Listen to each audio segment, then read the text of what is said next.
Time table को follow करना ज़रूरी है कि नहीं? बताओ। बहुत ज़रूरी है। अगर आप लोग टाइम टेबल को फॉलो नहीं कर पाते हो तो उसका दो रीज़न है। सबसे पहला रीज़न कि आप लोग खुद टाइम टेबल को बनाते हो और वो टाइम टेबल डेफिनेटली 101% ज़्यादा समय तक फॉलो नहीं होता। ज़्यादा समय क्या यार, बच्चा एक दिन भी अगर अच्छे से उसको फॉलो कर जाए तो बहुत बड़ी बात होती है। सेकेंड टाइप का टाइम टेबल, बच्चा कहीं ना कहीं से बना बनाया टाइम टेबल ले लेता है कि यार आज उसने मेरे को टाइम टेबल दिया, इसको मैं कुछ समय तक फॉलो कर लेता, और कुछ समय तक वो फॉलो हो भी जाता है, बट एट द एंड फिर से वही बात है कि टाइम टेबल फॉलो नहीं हो पाता। इसके पीछे सिर्फ और सिर्फ एक रीज़न है, खुद पे काबू ना होना। और यह सबसे बड़ा रीज़न है। आपकी कंसिस्टेंसी टूटती है, उसके बाद टाइम टेबल टूटता है, फिर पढ़ने में मन नहीं लगता, फिर सोचते हो कि यार मेरे मार्क्स क्यों नहीं है। सबसे पहले कसम खाओ कि कंसिस्टेंसी बना करके रखोगे, जिसकी वजह से तुम अपने टाइम टेबल को लंबे समय तक फॉलो कर सकते हो। तो मैं स्टार्ट करता हूँ इस वीडियो को। तो सबसे पहले तो एक कॉपी और पेन लेकर के बैठो और लिखना स्टार्ट करो। सबसे पहला पॉइंट, टाइम पर सब्जेक्ट। एक सब्जेक्ट को कितना टाइम देना है ये आपको सबसे पहले पता होना चाहिए, क्योंकि हर एक सब्जेक्ट आप लोग का एक पर्टिकुलर टाइम मांगता है। समझाता हूँ, सुनो। आपके जो भी हार्ड सब्जेक्ट है, जैसे जो आपको सबसे ज़्यादा हार्ड लगता है, इस पे ध्यान दो। मैं यहाँ पे कह रहा हूँ उसको मत समझ लेना, ठीक है। जैसे मैथ हो गया और साइंस हो गया, ये बच्चों के लिए सबसे ज़्यादा हार्ड सब्जेक्ट होते हैं। तो इन सब्जेक्ट को आप लोग को कम से कम एक दिन के अंदर 2 से 3 घंटा देना है, 2 से 3 घंटा।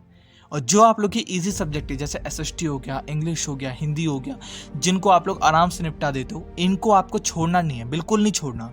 बट इनका जो टाइमिंग है वो आपका 1 घंटा होना चाहिए। इनको आप लोग 45 मिनट दे सकते हो, इससे ज़्यादा इनके अंदर आप लोग की ज़रूरत नहीं है। बट इस चीज़ का ध्यान दो, जो सब्जेक्ट आप लोगों को हार्ड लगते हैं उस सब्जेक्ट को आप लोग को पर्टिकुलर जो है वो 2 से 3 या फिर 4 घंटा देना है। ये सबसे ज़्यादा इंपॉर्टेंट है। और एक दिन के अंदर आपको कितने सब्जेक्ट की स्टडी करनी है ये आपको पता होना चाहिए। आपकी कैपेसिटी के हिसाब से 2 सब्जेक्ट हो सकते हैं। मैं आपको रेकमेंड करूँगा कि आप लोग कम से कम 2 से 3 सब्जेक्ट पढ़ें, इससे ज़्यादा मत पढ़ें, क्योंकि 2 से 3 सब्जेक्ट से अगर आप लोग आगे बढ़ते जाओगे तो डेफिनेटली ना आपका पहला सब्जेक्ट अच्छे से कंप्लीट होगा, ना आप उस सब्जेक्ट को अच्छे से टाइमिंग दे पाओगे, कुछ नहीं हो पाएगा। सेकंड पॉइंट, टाइम टेबल को डेली चेंज मत करो। काफ़ी लोग कहते हैं कि अपने टाइम टेबल को रोज बनाओ, नहीं बनाओगे तो ये हो जाएगा, वो हो जाएगा। सुनो, आपको अपने टाइम टेबल को रोज चेंज करने की जरूरत नहीं, क्योंकि आपका टाइम टेबल, आप लोग स्टूडेंट हो, एकदम फिक्स रहता है। स्कूल जाने का टाइम एकदम फिक्स है, उसके आने के बाद खाना खाने का टाइम एकदम फिक्स है, ट्यूशन जाने का टाइम एकदम फिक्स है। तो यहाँ पे आपका जो टाइम टेबल है, ना भी बना करके देना कोई, तब भी आपका टाइमिंग जो है वो फिक्स है। तो इसके अंदर आपका जो टाइमिंग है, जो भी टाइम टेबल है, वो डेली बना करके चेंज करना इतना ज़्यादा इंपॉर्टेंट नहीं। तो सुनो, कम से कम वीकली या फिर मंथली इस टाइम फ्रेम तक का तो टाइम टेबल कम से कम आपको बना करके रखना होता है।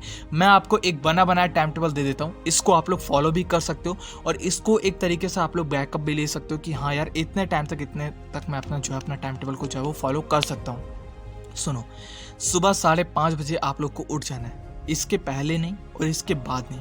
अगर आप लोग सोचोगे कि मैं 8 बजे तक सोऊं तो वो बेकार है। तो कम से कम आपको 5:30 बजे उठ जाना है, और उठने के बाद आपको यहाँ पे 6 बजे तक जो भी आप लोग नहा धो के, जो भी आपको ब्रश में करना, कुछ भी करना कर लो। उसके बाद आपको यहाँ पे 6 बजे से लेकर के 7 बजे तक जो पिछले दिन आप लोगों ने पढ़ा था उसको पूरा अच्छे तरीके से रिवाइज कर लेना है। उसके बाद 7 बजे से लेकर के 2 बजे तक अपना स्कूल जाओ, अपना जो भी आपको स्कूल के अंदर काम है वो सब कर लो। बट इसके अंदर एक चीज़ का ध्यान देना, अगर आपको स्कूल के अंदर फ्री पीरियड मिलता है तो उसके अंदर आपको टाइम वेस्ट नहीं करना, क्योंकि वैसे भी आपके पास टाइम कम है। तो यहाँ पे उस फ्री पीरियड के अंदर अपनी सेल्फ स्टडी को आप लोग कर सकते हो, क्योंकि सेल्फ स्टडी सबसे ज़्यादा इंपॉर्टेंट है, रादर देन आप लोग ट्यूशन जा करके पढ़ लो, स्कूल जा करके पढ़ लो। जब तक आप लोग सेल्फ स्टडी नहीं करोगे वो किसी काम की नहीं है। तो अगर स्कूल के अंदर फ्री टाइम मिलता है तो उसके अंदर पढ़ाई कर लेना। इसके बाद 2 बजे से लेकर के 3 बजे तक अपना खाना पीना खाओ, आने के बाद रेस्ट कर लो। 3 से लेकर 5 बजे तक आपको सेल्फ स्टडी करनी है। 3 से 5 आपको अपनी सेल्फ स्टडी करनी है। उसके अंदर आप लोग हार्ड सब्जेक्ट हो गया, या फिर आप लोग जो भी स्कूल से पढ़ करके आए थे, या फिर कुछ आगे का कॉन्सेप्ट है, आप लोग ट्यूशन जाते हो तो जो आपको पढ़ाया जाने वाला है वो कॉन्सेप्ट आप लोग कुछ भी यहाँ पे सेल्फ स्टडी कर सकते हो 3 बजे से लेकर के 5 बजे तक।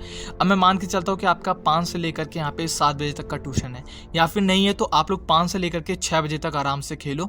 उसके बाद फिर से आप लोग को यहाँ पे 6 से लेकर के 7 बजे तक कुछ ईजी वाले सब्जेक्ट हो गए, जैसे कि आप लोग मान लो कि कोई भी सब्जेक्ट आप लोग का हो गया, हिंदी का हो गया, आपका इंग्लिश का हो गया, जो भी आप लोग को पढ़ाया गया था, होमवर्क दिया गया था स्कूल के अंदर, कुछ काम दिया गया, कॉपी बनानी है आप लोग को, एक्टिविटी फाइल बनानी है, तो 6 से 7 में आप लोग वो काम कर सकते हो। उसके बाद आप लोग को यहाँ पे 7 बजे से लेकर के 8 बजे तक फिर से 1 घंटे की सेल्फ स्टडी करनी है। ये टाइमिंग आप लोग का सेल्फ स्टडी का है। सेल्फ स्टडी का मतलब क्या, सुन लो। सेल्फ स्टडी के अंदर है कि आपको जो भी पढ़ाया गया है या फिर आप लोग कुछ नई चीज़ करने जा रहे हो उसको रिवाइज करना, उसको फिर से पढ़ना, ये आप लोग की सेल्फ स्टडी होती है। खुद से क्वेश्चन को सॉल्व करना, ठीक है। तो 7 से 8 आप लोग फिर से यहाँ पे सेल्फ स्टडी करो। 8 से 9 अपना खाना पीना खाओ, जो भी आप लोग का यहाँ पे कोई शो आ रहा है उसको देख लो। उसके बाद अपना यहाँ पे 9 से लेकर के 10 बजे तक या फिर 9 से लेकर के 11 बजे तक जितना भी आप लोगों ने पूरे दिन के अंदर पढ़ा उसको रिवाइज कर लो, एक बार देख लो। कुछ नया चीज़ आप लोगों ने सीखी है, कुछ नया सीखने जा रहे हो, उसको एक बार अच्छे से देख लो, उसको एक बार हाथ से लिख करके सॉल्व कर लो, क्योंकि आपका रिवीजन करना सबसे ज़्यादा इंपॉर्टेंट है। पढ़ तो सब बच्चे लेते हैं, बट जब बात आती है कि यार सुनाओ तो वहीं पे अटकते हैं। तो अटकना नहीं है आप लोग को, जो भी पढ़ रहे हो मजबूत तरीके से पढ़ो। तो इस चीज़ का ध्यान दो कि 9 से लेकर के 10 बजे तक या फिर 9 से लेकर के 11 बजे तक आप लोग अपना रिवाइज कर सकते हो। ये सबसे ज़्यादा इंपॉर्टेंट है। और फिर से आप लोग का नेक्स्ट डे है वो उस तरीके से स्टार्ट